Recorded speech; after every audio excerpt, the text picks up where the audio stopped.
How can you not be moved by this image? A frightened and distressed little girl finally on her way to hospital after 10 days of suffering. A little girl separated from her loving sister and father as she fights pneumonia and sepsis after 10 days of nothing but Panadol and Nurofen. A little girl who has spent most of her short life in detention on an island prison. A little girl who was born in Australia. But the man ultimately responsible for keeping her there, the man who could grant little Tharnicaa, her sister Kopika, and her mum and dad, Priya and Nades, their freedom, remains unmoved. Prime Minister Scott Morrison said, "As you know, this is a matter going through the court process that they've initiated, and there are some present medical issues involving the family." Our Pentecostal Prime Minister likes to talk a lot about family values and his Christianity, even how he's doing God's work. Is it God's work to persecute a family for years and traumatise 2 little girls for life? Are these the family values Scott Morrison is talking about? This family has been through enough. As members of Sri Lanka's minority Tamil people, Priya and Nades came to Australia legally under international and Australian law almost 10 years ago.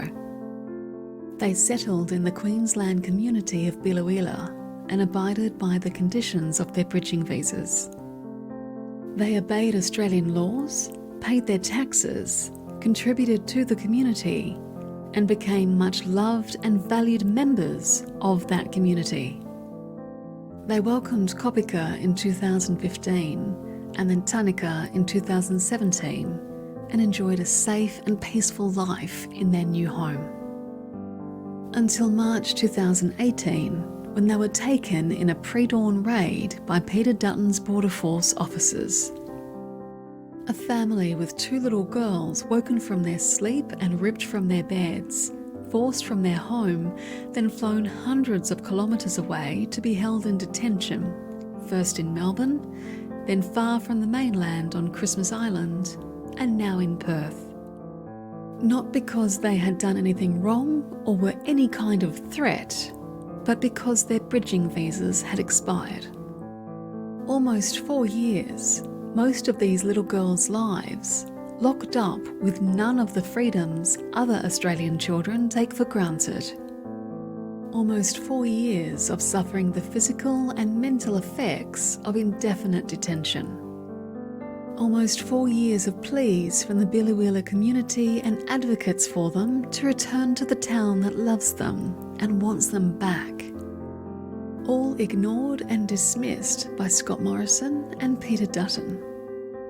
These powerful men continued to rely on the dubious and much criticised fast-track assessment of the family's refugee status to continue to push for their deportation to Sri Lanka, including 2 little Australian-born girls.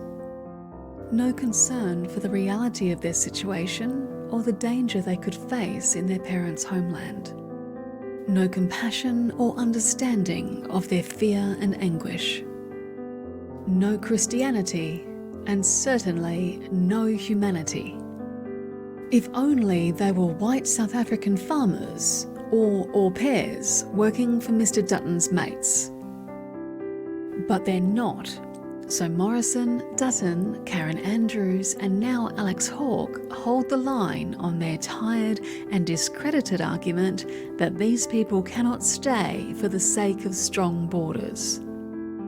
We cannot afford to restart the boats, so let's continue to persecute an innocent family and add to the $50 million already spent on making their lives a misery. If the sight of little Tharnicaa in pain and distress doesn't thaw your icy heart, what will it take, Scott Morrison?